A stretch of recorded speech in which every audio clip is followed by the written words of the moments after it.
I'm John Chen. I am your moderator today. What's up, Gary? Today's session is sponsored by Washington, D.C. And if you had not checked out your MPI magazine, someone took mine, hold on one second. Please check out your magazine today to see an amazing article with two of our panelists and this fine gentleman here who's going to come up and say a few words in a moment. But this article is about today's session. Let's give a round of applause to Bill Adams. DC is unique. We match other world-class cities pound for pound in dining, nightlife, arts, culture, theater, sports, outdoor activities, green spaces, and the list goes on and on. But nowhere else can compete with our monuments, our museums, and memorials. And no other city has as many free things to do. Add it all up, and DC's diversity of experiences is truly unmatched. There's only one DC.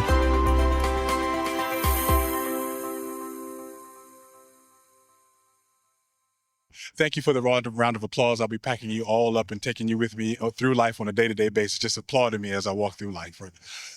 Thank you so much, John, for the introduction, and hopefully you guys enjoyed the video because it is true. DC, as many of you probably know if you've been to the city, is a very diverse city, not just in the people, but in the culture, in the buildings, you know, all of the museums and the architecture of the city. But then at Destination DC as well, the organization or the company that I represent, we thrive on DEI and diversity. While it's under attack, we're leaning in. Right, because we do our best to represent. Thank you. See, look how that works, man. I'm serious. I'm taking you guys with me, because you can't do it alone. None of us can do it alone, right? And we do it on a daily basis with enthusiasm. For all of those meeting planners who are here with us, I encourage you to take a look at DC, because not only are we diverse, we are a city that's ever changing. Right.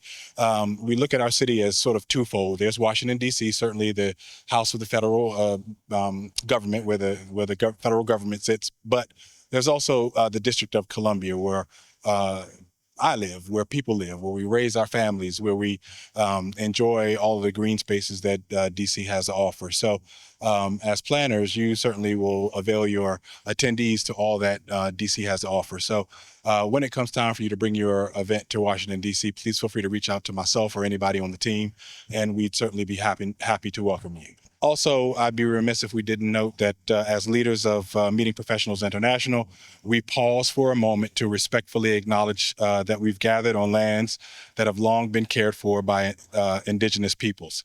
Here in St. Louis, we especially honor the ancestral lands of the Osage Nation and the Illini Confederacy. I practiced that, the Illini. I was going to say Illini, that would have been totally wrong.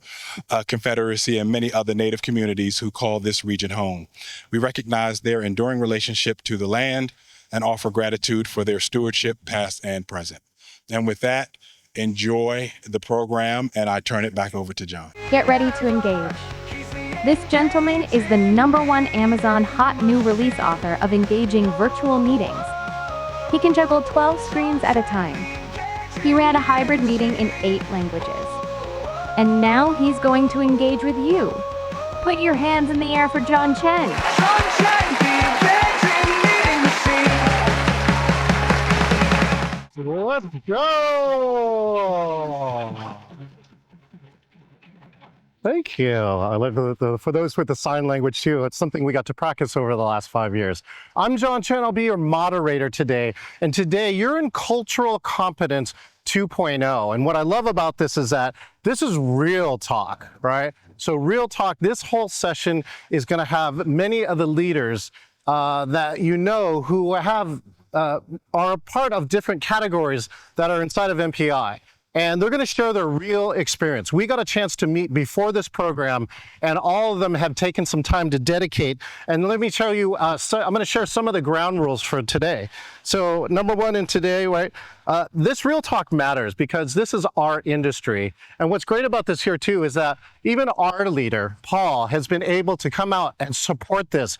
You know, he published this article, and look, an inclusive, forward-thinking community. And so I'm proud because not many other organizations have taken the moment to stand up for this at a time when, like you said, some are standing back. So that's what we want to hear is here's what's happening on all those lines. Again, we've all agreed, we're gonna pull some gloves off. We're gonna try not to pull punches. In fact, I even helped to create a section called Nasty Questions. In addition to that, you're going to have the ability to ask questions too. So one of the top things that you can do is take your phone out right now, scan this QR code, and send in questions. You can submit as many as you like. We may not answer them all on stage, but all the leaders have agreed to read them all afterwards and send out and share a document of all the questions that we didn't get to. But many of them we're going to try and get to today. Again, you can also go to bit.ly/MPIWC25. Now, the other part around here too is I had a friend that hated panels.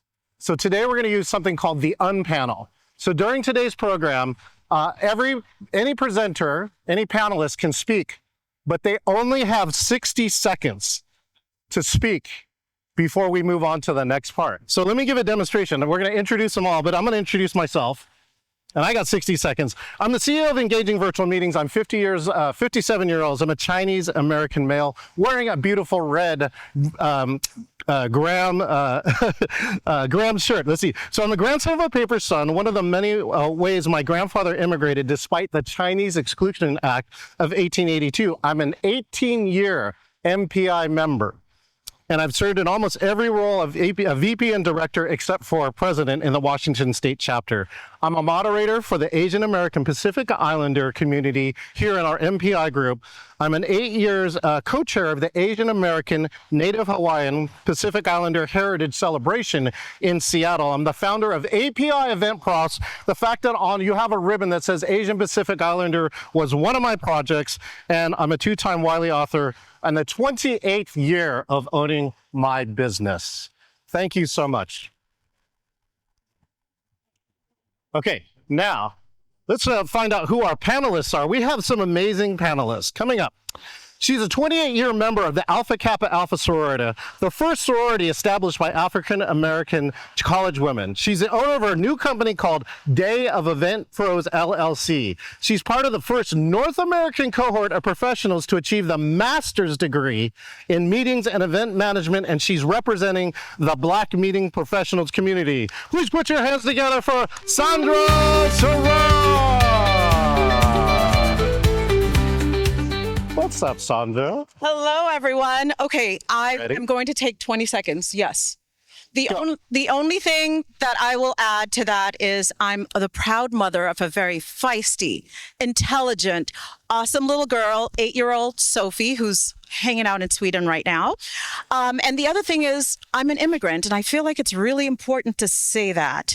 I was born on a tiny island called Dominica, not to be confused with Dominican Republic, where everyone parties. We're teeny, tiny, where most people have never heard of us.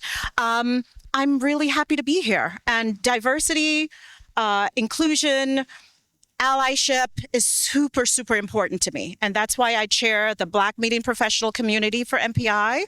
And that's why I am the director of DEI for the Greater New York MPI chapter. Thank you. Perfect. Hold on to that for our next friend coming up next. All right, let's see. So our next panelist, he's in his 5th year with Meeting Professionals International, specializing in coordination and AV.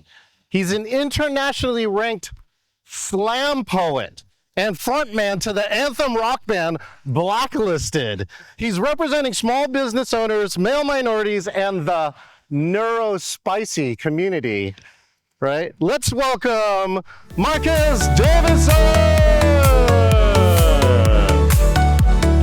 Could be the best suit of the day, people. Look at that. What's up, Marcus? What's up? So mostly all that was already said, but yes, I am Marquez Davison. I am born and raised in Oakland, California, West Coast Cali over here, for my California folks. I actually, quick story, I went to college, was having a daughter, got hired by a company. I was mopping the entrance to an event center. I now own that event center 10 years later. I've been involved with Real Talk for the past 5 years. So if you haven't seen a Real Talk, check out the MPI resource page and check us out. I am the president of Sacramento Sierra Nevada chapter. And in terms of the Neuro Spicy, I am probably one of the most ADHD. I had to take a break by walking outside. I need to smoke weed sometimes. So you guys are going to get the real from me. And I'm really excited to hear your questions and to engage with everybody, and it's just going to be a great day. Outstanding. All right, hold on to that for our next guests. Our next panelist, he's the 2025 chair of the MPI EDI Global Advisory Committee. He's the dog dad to his mini Labradoodle, Bobby, and he's representing the Asian Pacific Islander event professionals, first-generation Americans, and hearing impaired people. In addition to his multiple volunteer roles advocating for underrepresented communities in LA, he's also a senior director of production at Encore, the Asian Pacific Islander Business Resource Group lead, and the Enable Leadership Team. Please put your hands together for Chris Bazan. Bazin, is that rhymes with amazing? Bazin, all right? There we go. Thank you. All right. Thanks so much for my Encore family for being here as well. Shout out to them. At Encore, we have a strategic pillar called Encore for All. And that is just going beyond DEI. That is going beyond our initiatives. That is just making sure that the unique story of each team member is well valued, and it's part of creating our community. So thank you so much again, and on to the next. Outstanding. And our final panelist today, she's the CEO of the LGBT Meeting Professionals Association and founder, chief innovator of C2 Association Strategies. She lives by her grandmother's mantra, never turn anything down but your coat collar. She's representing women in the LGBTQIA2+ community. Let's welcome Cameron Curtis. Hi, so nice to see you all here today. I'm Cameron Curtis. I am a cisgender straight white woman. My pronouns are she, her, and I recognize that I have more privilege than the rest of the panel here today. I have a degree in opera, vocal performance. I only sing late night now after a lot of tequila. I have people here who can attest to that. But allyship is obviously very important to me. I think especially now as people are pulling away from diversity, equity, inclusion, and belonging, I think it's it's crucial for us all to lean in. And so I applaud MPI for having this session today and for including all of us and being representative of the global events industry. Outstanding. Thank you, Cameron. And Cameron says, I like the attention, so I'm going to hold on to the mic. Yes, it's the opera degree. I'm a Leo. I like to be the center of attention. All right, well, let's start out. We want to go backwards. We'll do a little origin story here. What's one of your growing up experiences that influences your meetings? Anybody can answer. All right, we'll pass the mic over here. Because I grew up in a different country, I came here when I was 10, so I also grew up in Brooklyn, New York. Go Brooklyn. I've always had an eye for making people feel like they belong, making sure that we are surveying our attendees to ensure that their needs are going to be met at the event. So that's always been really important to me. Outstanding. Anybody else want to chime in here? I'm going to get to the real. Yeah. So the event that comes to mind was 5 years ago, WEC, actually in Dallas. That event affected me because I grew up in events, performing in bands and everything. And that was the first time I ever attended a conference and nobody on stage looked like me or sounded like me. And I was like, okay, I've got to do something different. And here I am 5 years later. Yeah. On stage, right? On stage. It's really the key. Yeah, for myself, I grew up a child of Christian missionaries. So what that means is I move from place to place every 3 years or so. That also means that I found myself in the margins a lot, and that also means I change my personalities to make sure the other person is comfortable. And from what I've seen, every week or so is a church service. That's basically an event production in itself. And in the different cities that I lived in, there are a lot of places where people are just looking for a place to call home, even though it's not a place, a geographic place. It could be Washington D.C., where they have a tapestry of diversity. But I think it's a presence, and it's something that we can provide here at MPI. Yeah, I agree. One of the greatest parts around is if you go to a meeting and you walk in and you feel like home, then I can tell you that the meeting planner did it right. So in 2019, I had accepted the job as CEO of the Association of Air Medical Services and the Medevac Foundation International. And I attended their annual meeting before I became CEO on January 1st of 2020. And at the meeting, I found out there was a group called the Rainbow Rotors. They were meeting in private. They were having their own reception. And I started January 1st, and then obviously COVID happened. We didn't have our annual conference in 2020, but in 2020, I launched their first DEI program. We created a new committee, and we took the Rainbow Rotors we brought them out of the closet, literally, and had our first ever DEI reception, and it was sponsored by Airbus, which is a huge company, and it was really amazing. And I think, although it was not that long ago, it's one of the things that I'm most proud of in my career is supporting that community. Well, you got the audience reaction for that for sure. And sometimes that is the important part, is to be able to come out into the present and to be recognized. Even here, we have the Asian Pacific Islander ribbon you can get. So if you are of Asian, one of the 50 cultures, or you're an ally, we suggest you get that. And it took 50 years in the National Speakers Association to get that ribbon. And the first year I got it, I don't know why, but I started crying. And I'm like, well, wow. And just to finally have representation after so long, I think means so much. The next question comes around. So we said this is real talk. Let's get real. What are you seeing this year? Let me just start out. My friend Rick Altman, who has the Presentation Summit, surveyed his audience, and because of all the changes this year, he canceled his in-person conference and had to rely only on his virtual conference. So things are happening in the meetings industry. Who would like to share what you're seeing from your point of view? I think one of the things that frustrates me the most is that people aren't saying the words diversity, equity, inclusion, and I like to say belonging. Yes. And I think they're shifting from saying those words to conscious inclusion, which frankly I think is bullshit and a cop-out if we're doing real talk.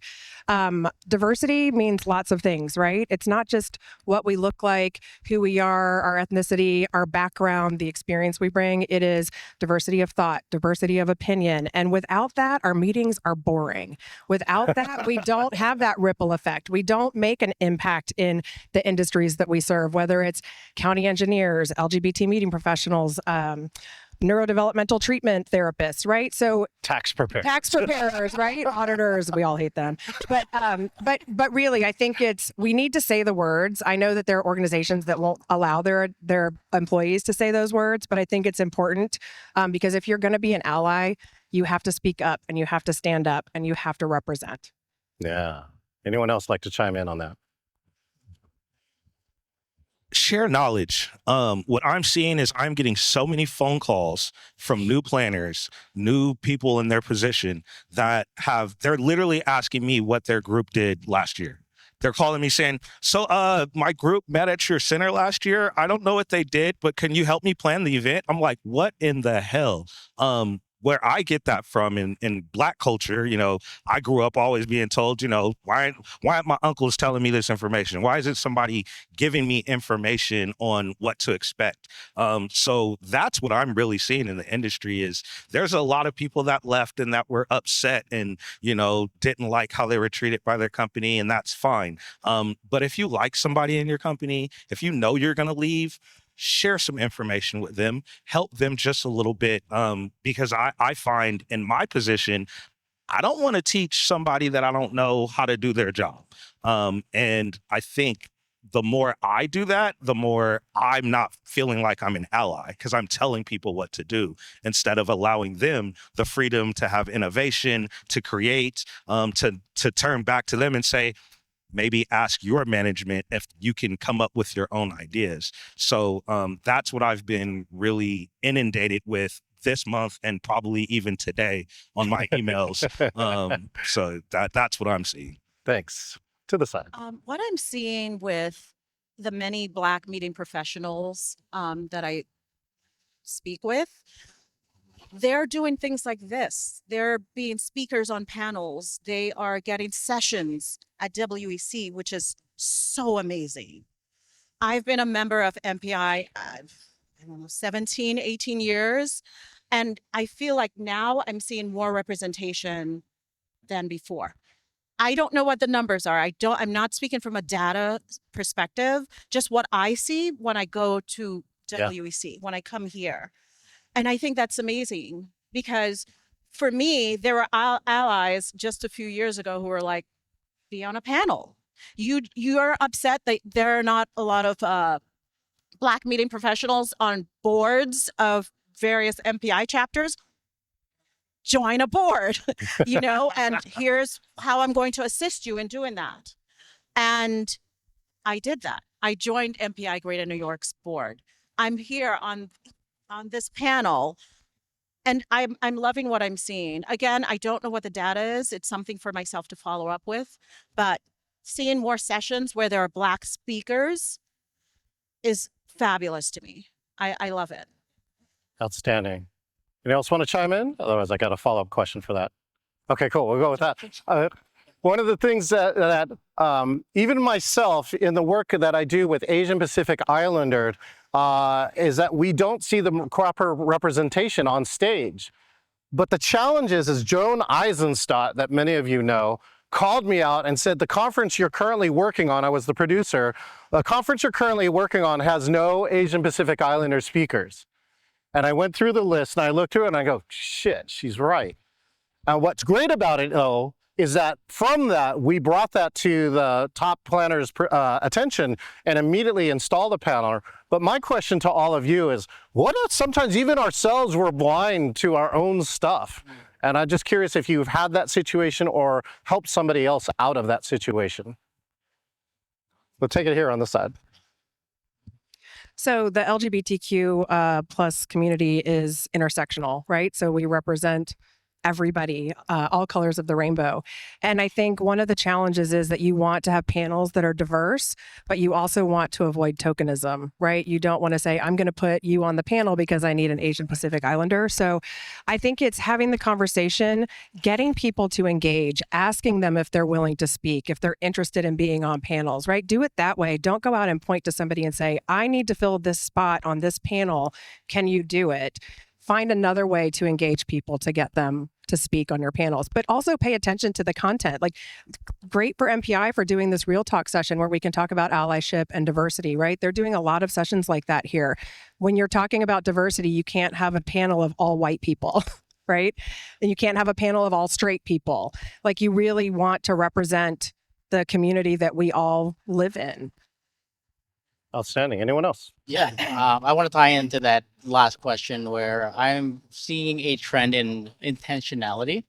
And what that is to me is a lot of our planners come to me and ask me, what can I do to be more inclusive? And I just share with them that what I identify with and what I can offer, and that just have those people as part of your planning journey instead of acting as if or acting as if you're in their shoes.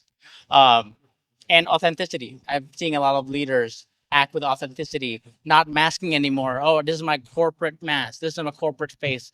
No, a lot of leaders are very much s- speaking with authenticity and leading quietly but consistently. Hmm. Excellent. Thank you, Chris. Anyone else want to chime in on this question? Okay, cool. And by the way, speaking of questions, right, I want to see your questions. I got here, I'm looking at them. I'm not sure if anybody's submitted yet, but I would love to have one of your questions on here. Let's at least go a little on the happy side, right? What's the best thing that you've seen in the events industry this year? Here, I'll share. There was an API event in May led by NACE leader Kay Kim, and it had all API entertainment, API food, API speaker, and the hotel is the W Hotel in Seattle, and they let us know that 20% of their business is API, including API weddings, and their chef had learned to specialize in that to bring authentic food. So that's one of the best things I've seen this year. Anybody else have something on the best side? I'm gonna speak to my chapter. My chapter this year invited over 50 students to one event. And we had a roundtable with professionals of all sects of the industry. So from hoteliers to CVBs to small businesses to independent planners. And since I had been in MPI, that was the first time I saw really engagement with the emerging professionals on that level. And I'm hoping that's going to be a new trend to see more and more of that information sharing. Outstanding. Thank you. This is kind of odd, but meetings and events is an industry where everyone thinks they can do it. Everyone who's done a party in their mama's basement thinks they can plan an upscale party, a great large meeting, a multi-day conference. Everyone thinks they can do it. And then you get on Instagram and TikTok and you see some events that just completely tanked because that planner did not have the experience behind him or behind her. The Bridgerton ball last year, where like it looked like this, like, just walls and gray chairs, and it didn't have food and anything. There was nothing Bridgerton about it, right? That completely, like the Fire Festival of many years ago, it was like Bridgerton Ball last year was similar to that. Or the Book Fest that took place, was it in Baltimore a few months ago? Because it didn't have the experience behind it. So what I'm saying is that I enjoy that people are realizing that this is a skill. It is something that you have to learn, that you have to study, that you have to strategize around your meetings and events. And I actually had someone contact me through Instagram and just said, more of a mentorship, not as an ally, but, to mentor her through her growing her knowledge about the industry so that in many years from now, she can start her business, as opposed to, I want to be an event planner. I'm going to start my business tomorrow. So that's something that I'm seeing, and I'm realizing that people are really giving the industry the kudos that it deserves. Outstanding. I think Cameron has one over here. I was like, put some respect on me. Marty says respect. I think for me, the best thing I've seen is started with a bit of a tragedy because I'm based in downtown Los Angeles. This year we've been through it in more ways than one, and I live 3 blocks away from downtown City Hall. And we started off with the fires, and what that showed me was the resilience of the citizens of Los Angeles, but also the hospitality and travel community that stepped up to make sure that our people are safe. Um, they're provided for. We had so many 10,000 room nights that was donated by Hilton, and so much more vendors that were just donating their man hours and their vehicle just so we could have donation items and relief goods. Um, and it's the community that shows up because Los Angeles, I think people think that we're all fake or we're all surface level. And just to see people show up for each other, I think that's the biggest thing for me that touched my heart. Thank you, Chris. Oh, yeah. Hospitality, right? We're bring people together. Mine is going to seem very insignificant after that, but I think it's a way to show that you also have to celebrate the small wins. I have a client. We were doing strategic planning for them, and we were doing the survey, a membership survey, and it's for county engineers. These are people who support local roads in small rural counties, many from red states, and primarily older white men. And on the survey, we asked gender identity, which was something new for them. And I added non-binary as an answer. And when I sent them the draft, I said, so I recognize that this survey may have something that will make you feel uncomfortable. And I recognize that if it does, and you feel like this is not okay to ask this question this way on this survey, I understand. Yeah. But I think, you want to be more diverse, you want to accept diversity. And not one of them said one thing. They said, no, we actually should ask that question. And so I think sometimes we assume that people are going to do one thing or act some way or say no, and then you're pleasantly surprised. So I think we have to, especially in this time when it feels like the sky is falling every day, we have to celebrate those small wins. All right, speaking of wins, listen to this question from the audience. For a person who wants to support other diversity groups, is it actually welcome and productive to join a group or a community, i.e. I'm a white Caucasian woman? Yes. Yes. Actually, I'm going to do a little plug for the LGBT Meeting Professionals Association. We are doing a membership drive in June because happy Pride. As I said, I am a cisgender straight white woman as the CEO of the LGBT Meeting Professionals Association. So I would say that the best thing that you can do as an ally is to join the organizations. My friend Jill joined. She's a straight lady too. What's up, Jill? But that is the best thing that you can do. Join the organization. Come to the panels. Speak out for the communities that we all serve. So I would say yes, get involved, get engaged. We are stronger if we have more people and more voices. And I can share while we go to the next speaker, there's a diversity trainer in Seattle who wrote a book called The Anatomy of Hate.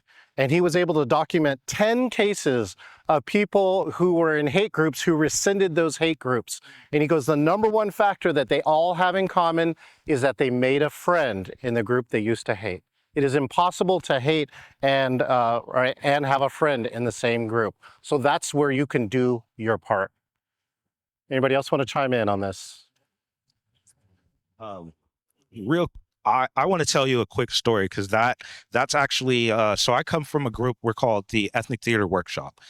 Ethnic theater, big theater kid, and this group actually was comprised of just 13 of us when we first started. Our professor Angela Dialforque, who actually is she's helped cast for Moana and stuff like that. She asked us what it is we wanted the class to be. And we came up with all these ideas, right? It's Ethnic Theater Workshop, so you have a lot of Black folks in the room. One of my best friends still to this day, his name is Jason, and he was the only white guy in the class. And he sung opera, and he didn't quite feel comfortable saying it, but he came up to me and he said, so I'm the minority in the room, right? And I was like, yeah, you are. And so he was like, well, in equality, can I speak up? Because there's a lot of choices you guys are making that actually exclude me. And still to this day, I travel a lot, I speak a lot, talk about EDI, talk about belonging. Most of the time, I don't talk to Black folks that look like me. Most of the time, I'm talking to other people that don't look like me and explaining to them why we need allies like them in my community, because I needed Jason to check me. I needed Jason to say, hey, I'm Irish. What are we representing from my culture? And I was like, for those that are Irish in the room, if you read your constitution, they were the first, you know what I mean? Niggas, but Irish came first and they got treated way terrible, right? And understanding that was new for me. And it gave me a whole new perspective on how I need to walk and how I need to walk with other allies. So I would say definitely join. Every voice is definitely needed in any group. Yeah. Not going to use the N word. I feel like We said we're going to get real, people, all right? the dead and slap me. Um, I I think as I said, I'm chair of the Black Meeting Professionals Community for MPI. Join. The thing is, as an ally, it's really important. Like allyship, I used to confuse allyship and mentorship. Mentor, the person is kind of helping you navigate certain things through your career, but an ally, they're speaking about you in a positive when you're not in the room. They are speaking for you. They're helping and assisting you. It's active. It's something very active, allyship. Join the group, join BMP, but there's no need to be the savior. Contribute, but don't come in riding on the horse to save that group. It's important to contribute, say what you have to say, as his friend did, but you don't have to be the standout that then take on this group. The Black Meeting Professional community doesn't need an old white guy to be the chair necessarily of that group. You know what I mean? But that same person can be the biggest supporter and can also be able to say his say at the meetings and on our page and in our WhatsApp group. But there's no need to be that savior, but just contribute. And it's important. Yes, join. How else are you going to contribute? And how else are you going to be an ally? You need to be amongst the people who you want to support. Yeah. So I think Cameron wants to add on. And allyship does not have to be loud. It can be quiet check-ins. And I sit here 4 years later from my first MPI meeting in the West Coast, empowered and mentored by a lot of my white allies. And a few weeks ago, last week now, when the riots and protests rages on in downtown with LA. multiple helicopters just hovering above us, it was my white allies, my white friends, my white leaders that checked in and said, hey, if you need a place to stay, I'm here. I checked in, but I didn't offer. I was just like, Can't come to Sacramento. You don't have to be loud. Just be there and check in. Outstanding. Yeah, I was Thank you. just going to add allyship. It's doing the right thing when no one is looking. Yes. Yes. Yes. Yeah. I have a question. Can we Yeah. Marcus? allyship? Yeah. You want me to go out in the audience? Can somebody in the audience share with me, and I'll come up to you. So I have a. Bill? This was real talk. Oh yeah, here. I'll come. I'm gonna run the building. Come on, Bill. Start calling on. What is allyship? Thank you, Bill. We talk about this a lot in my household. So from my perspective, allyship is someone who understands their problem, understands that problem will likely never affect them, whether they do something or do nothing, and they choose to do something, which inherently puts them at risk, because history has shown when you're an ally, you may as well be of that community, because usually the punishment is even sometimes harder on you because you're seen as a traitor. That kind of thing. Just my perspective, but kind of what we've come to in my household. Thank you so much. Somebody else out here, if you'd like, define allyship. Your definition. Doesn't have to be anybody's. In the back? Great, I'm coming to you. Make sure and say your name and where you're from. Thank you. Yes, my name is Nikki. I'm DC and LA. I agree 100% with what Bill said. Plus, I'll add that allyship is being an ally even when you're tired. I see in a lot of situations, it's like cool to be an ally. And it's like, yeah. And then as soon as it gets hard or it gets tough, or if you've had the same conversation 10 times and it's like, I'm tired of this, then you don't want to be an ally anymore. And you step back and you shrink and you step away and you leave the person who you were being an ally for alone on that island. That's not real allyship. So it's doing it when you're tired, when you are receiving the treatment that the person you're being an ally for is receiving and you don't like it and you see how that feels, it's still standing up and it's still being there and supporting that group of people or that person, even when it's hard and tough for you. Oh, amazing. Thank you so much for that. You know, This led me a little early to this, but we actually developed a set of questions called nasty questions. And this ally question, I think, has to come up at this time. Have you ever regretted being an ally? Oh, Cameron's like, I got it. Never, Oh, never. No, Okay. never. pass the mic. I definitely have. Say a little more if you can. Was during like earlier in my career, my daughter suffers from the same thing, like speaking up for others, and that's part of allyship, speaking up for others and being there and creating a space where they're safe. And if you see someone at work and someone else is constantly cutting them off and they're never being given the opportunity to speak up or to contribute or to, whatever it is, you can tell that that person has something to contribute, but they're always being cut off by that specific person. I've experienced that many times, but twice in my career, I've spoken up for that person. I've been that ally, and then I get that huge treatment, and I'm the one suffering, and that person doesn't back me up for backing them up. No. And I'm on the chopping block, and I don't get that support. Yeah. I've been fired once for it, and then super downgrade from my job for the second time.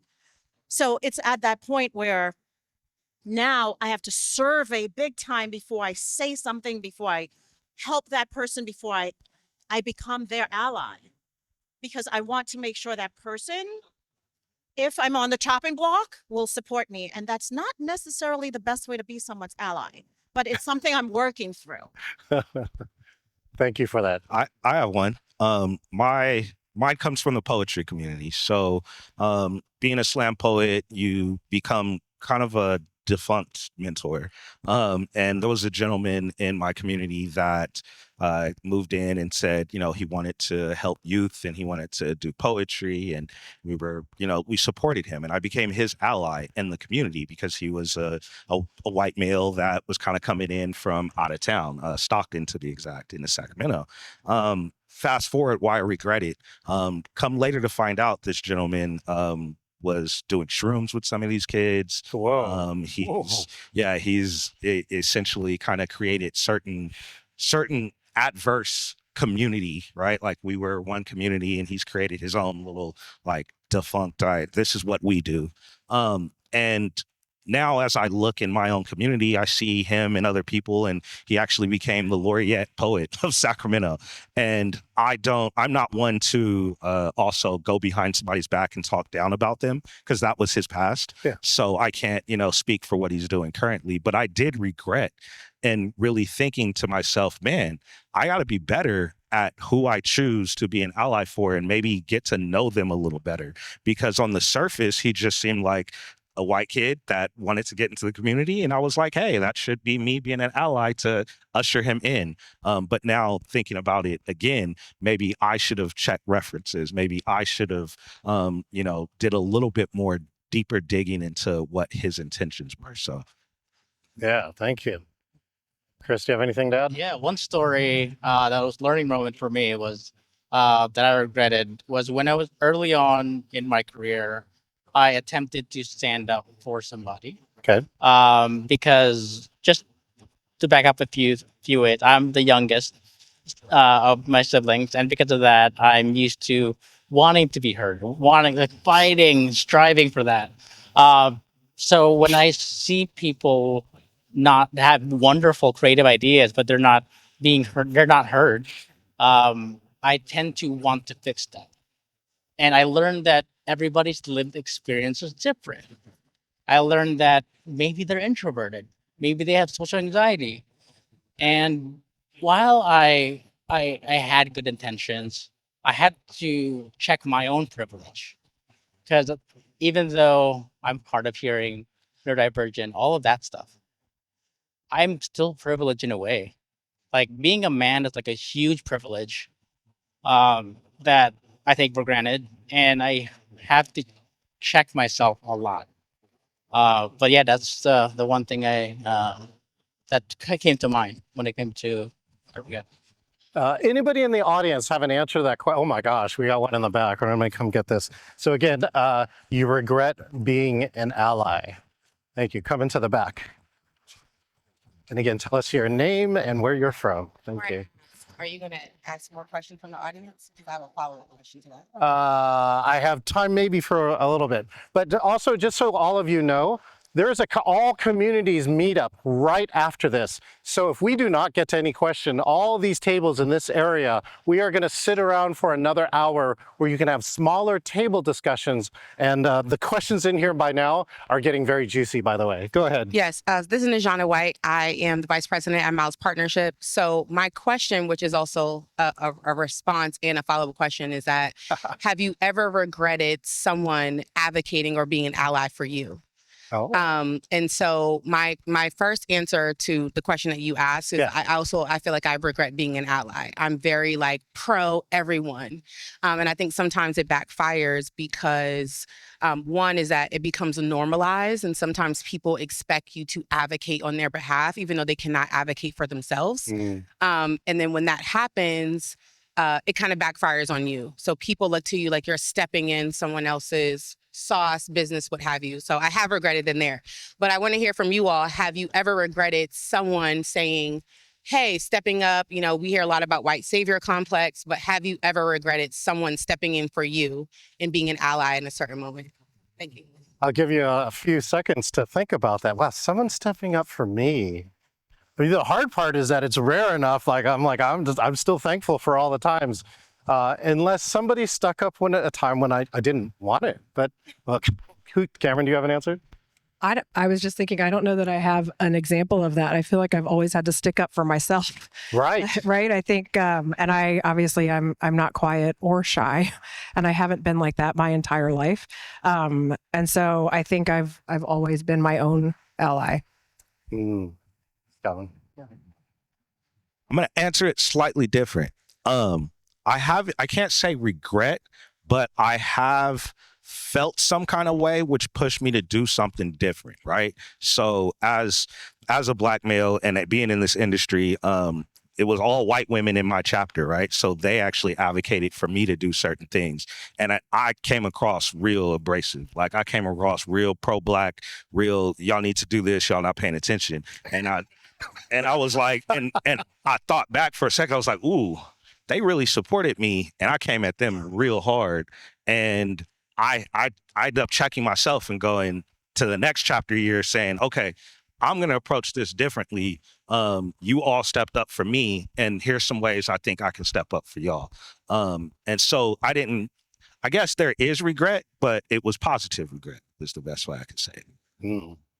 I have only had one ally, and he was an amazing man from one of my very early jobs. I was there for 5 years. His name was Charles Storer. He's a journalist, and I met him at a huge PR firm in Manhattan. I was a receptionist at the job, and by my 5 years there, I was associate executive. Like he pushed and advocated for me and was in rooms because he was a senior executive. So he was in rooms I was not in and couldn't be in because I was a college student and knew nothing about PR. And he also helped me get into the events world from my PR days. Couldn't regret him being my ally, but he has been my only one. But to Chris's point, maybe I've had allies who were just did it quietly because I've achieved a lot. And I feel like I've done it all on my own and with my friends and family pushing me along. But there might have been some allies who I just wasn't aware of, who were helping from the sidelines, and I was unaware. But in terms of one that was consistent for about 20 years in my career, it was Charles. That's a great ally. I got a silent ally in the room. He hasn't said nothing, but that guy right there, John Eisenfeld right there. John. He's been a silent ally to the DEI community, to the LGBT community, to the Black media professional community. That person right there is a silent ally right there. That's genius. And it's a genius way to support, right? Is that eventually it'll get realized like this, but it's a great way. Go ahead. So you made me think, I mean, I guess I probably do have silent allies. I would call them champions, which I think is slightly different. I feel like allies are people who stand up and speak out, specifically when it's related to marginalized communities. I've also had people in my career, I would say that they're mentors. I think it's interesting to think about the words, right? Ally, mentor, champion. You know, I got fired from that job where I started the DEI program, and which is when I started my business. And I had so many people who were there to support me. I don't know that I would call them allies. I think I would. I mean, that's a good question to ponder. Yeah, and I think the definition, champions, yeah, right? the definition isn't clear, and I think it's one of the things that maybe there, if we either add clarity, then it makes more sense. But in the end, it doesn't matter as long as there's somebody that helped us along. I think all of us have recognized on stage that there are many people who helped us get here to this place on stage, and I hope that happened to you. Speaking of that, you know, how many have already gotten something really, really valuable out of this conversation? Put your hand up by show of hands. That's amazing. These people too, by the way, they worked really hard, including flying in 2 hours ago for you. And this is the one time to give something back to them. What I would love for you to do is take your phone out, scan this QR code, and say two things on there. One is, what did you love about this panel? Right? And the second one is, the only way all these people got on this stage too is that they listened to feedback. We would love to hear any ideas. Like the one we want now, which is we want more time, but that's why we have a conversation right after this, is if you have a great idea how to make this type of education better for you, and we actually use use your suggestion, we will credit you in the next program that we work together on. And so again, this is a great way to do that. Take a moment to do that, and when you're done, put your phone down and just look up, and we're going to give you one more point. This is going to be called the whisper section. So I'm going to give you some audience questions, and each of you can whisper a solution to it. How do you incorporate EDI into your work environment when your company messaging takes a turn to eliminating DEI efforts? Deep breath, far side. I mean, that's hard, right? Because if it's the leadership in your company who is they're making that decision, I think you are then stuck with a difficult choice of, is that the right place for you based on your ethics and morals? I think we are starting to see organizations come back to saying diversity, equity, and inclusion when they were very quick to take those words away. But I would say you can be that ally within your organization, even though they're removing those words. Thank you. Go ahead. And I can echo that. In saying that, luckily, I'm blessed with an organization that does have those things implemented. But if they didn't, know that you're not the only one that probably is thinking the same thing. And just be the light, and the vibrational energy will help you find those people so you don't feel like you're alone. But their corporate values or what they choose to do does not have to mean that that's your values. You can have your own, and you can stay grounded in that. Yeah, I was just gonna say, you know, I'm a disruptor. So my option would actually be to make that good trouble. You know, organizations, and a lot of organizations, one of the main things they're going to tell you is our organization is membership based, or our company is built off of our employees, or whatever. We'll hold their feet to the fire on that sometimes. If you feel like you're a good employee, you feel like you're someone that can stand up and you're willing to take the risk, then take the risk.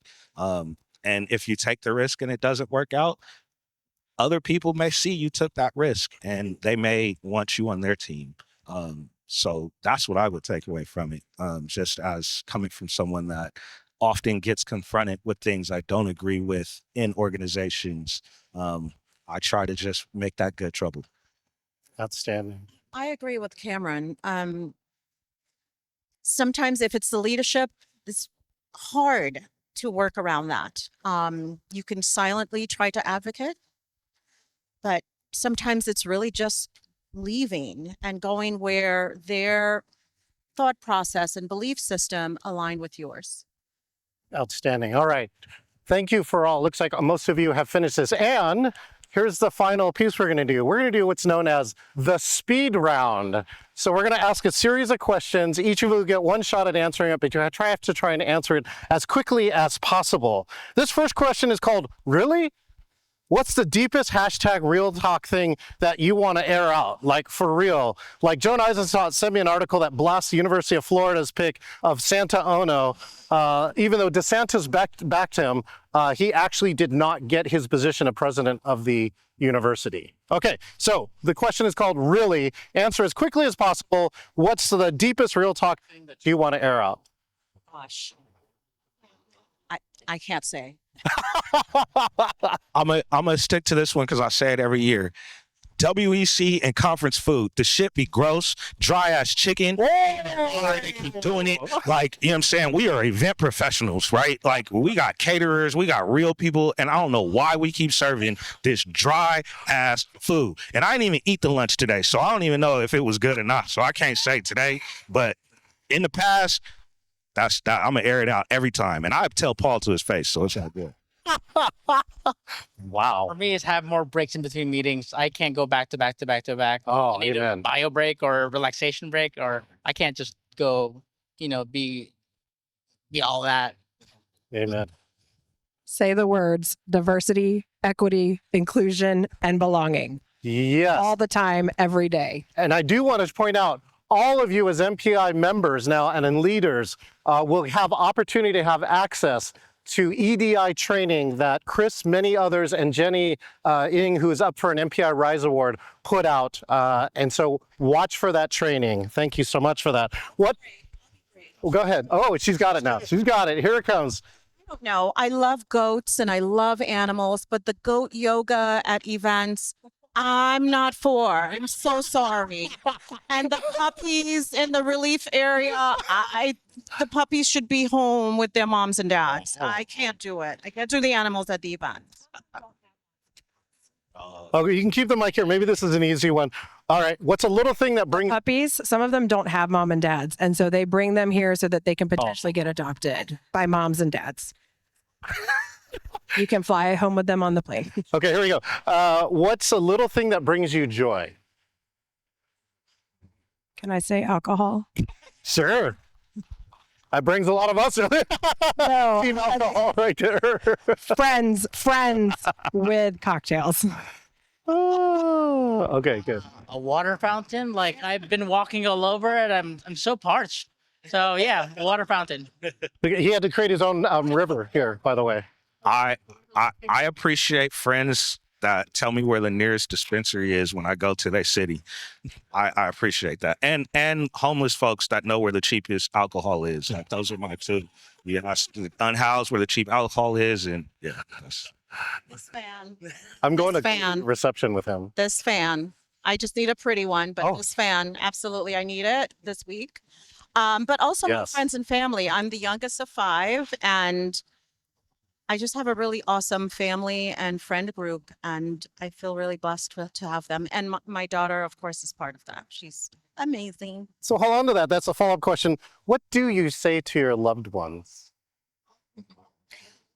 What, get out of my face? No, what do I say to my loved ones?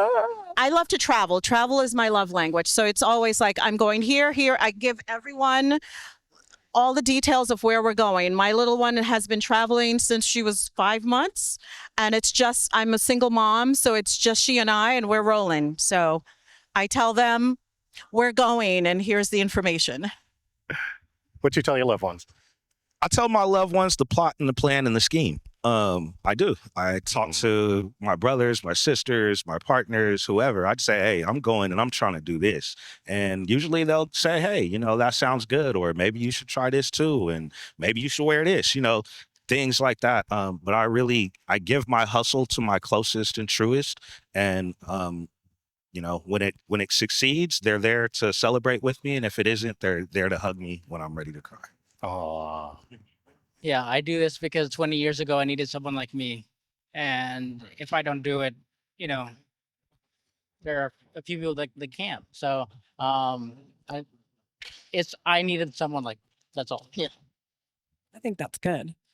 I'm very lucky. I have two amazing parents who have supported me my entire life, and they follow me on LinkedIn, or they lurk on LinkedIn, and they're always saying, "We saw that you were commenting in an article for the LGBTQ plus community. We see that you're doing this and doing that," and I think they are my biggest allies and biggest champions. And I think the fact that my little brother, who we used to hide at the top of the stairs and try to make the other one fall down the stairs, always says to my dad that he thinks I'm going to take over the world. And I feel like I must be doing something right if a kid who hated me when we were little now thinks that. Outstanding. Hey, everyone, please give it up for this MPI Real Talk panel today.